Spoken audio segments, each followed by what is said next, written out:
It was the kind of summer evening that makes Bristol look like a postcard. The air was warm but not heavy, the sky streaked with soft pink and gold. On the Clifton Suspension Bridge, tourists leaned over the railings, taking in the view of the Avon Gorge far below. The scene was peaceful, the hum of traffic, the occasional laughter from pedestrians, the metallic rattle of footsteps on the walkway. And then, there they were. Two large, dark suitcases, sitting side by side. No tags, no owner in sight. They looked wrong. Too heavy to be left behind by accident. Too ordinary to draw attention, and yet, they did. Some people walked past without a second glance. Others slowed, frowned, and wondered. One man turned to his friend and muttered a dark joke. "What's in there? A body?" The friend laughed nervously. Minutes later, the police arrived. Officers unzipped the first case, and instantly, the easy air of the summer evening shattered. Inside were human remains, wrapped and packed tight. The second suitcase held more of the same. Two different people, both reduced to pieces and carried here like unwanted cargo. It was a discovery so shocking, so surreal, that even hardened officers would later admit they struggled to process it. The questions began at once. Who were these people? Who could do this? And why leave them here, in plain sight, on one of Britain's most iconic bridges? Within days, forensic teams identified the remains. The first belonged to 59-year-old Albert Alfonso, a man known for his quiet life, occasional work, and a tendency to keep to himself. The second was 47-year-old Paul Longworth, a man with a warmer, more outgoing reputation, who had been seen socializing often. At first glance, the two men had little in common, but detectives soon uncovered their link. Both had spent time in the same London flat. A small, private residence that now became the focus of the entire investigation. When forensic teams entered the flat, they knew immediately that something terrible had happened there. The faint smell of bleach hung in the air. The floorboards were scrubbed, but not well enough. Under ultraviolet light, stains appeared. Blood, more than enough to suggest a violent, prolonged attack, maybe more than one. The walls told a story too. Small droplets here, a smear there, evidence of movement, of struggle, of an attempt to clean but not erase. And then came the freezer.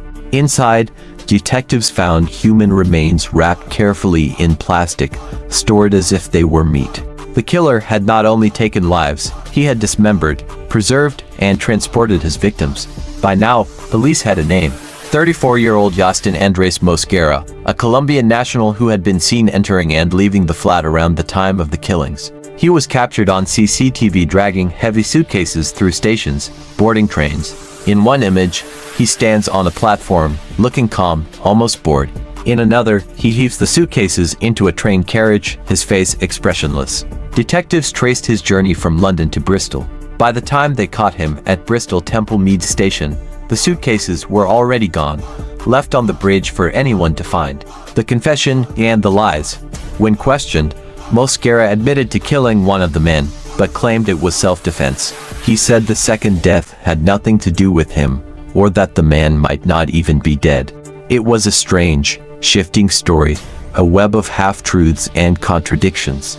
Investigators didn't believe him, and soon, they had the evidence they needed to prove him wrong. On his phone, they found a disturbing video, recorded during one of the killings. In the footage, there was no struggle for survival, no act of defense. There was only violence, deliberate and controlled. When the case reached court, the details were even darker than the public had feared.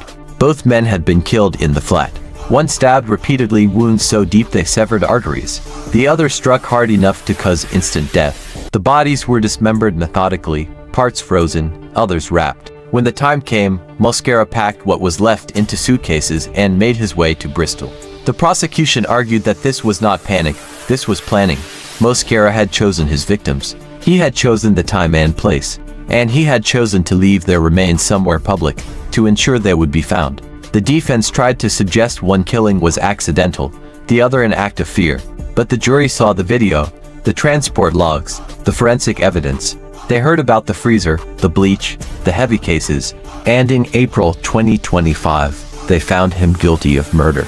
Mosquera now awaits formal sentencing. He is expected to spend the rest of his life behind bars. But for the families of Albert Alfonso and Paul Longworth, the trial brought little comfort. They still don't know exactly why these men were killed. They don't know what drove Mosquera to record the murder of one of them. They don't know why he chose the Clifton Suspension Bridge, whether it was a twisted statement or just a place that suited his timetable. For the people of Bristol, the image of those suitcases lingers. A sunny evening, the hum of traffic, two silent cases sitting in the middle of it all, and the knowledge that inside them lay the remnants of two lives, taken, cut apart, and discarded. It is the kind of story that makes you look twice at the world around you. Because the truth is, danger doesn't always announce itself. Sometimes it looks like a man dragging a suitcase through a station. Sometimes it looks like nothing at all. And sometimes it's sitting right in front of you, waiting to be unzipped. If you want more in-depth crime stories like this, don't forget to like, comment, and subscribe.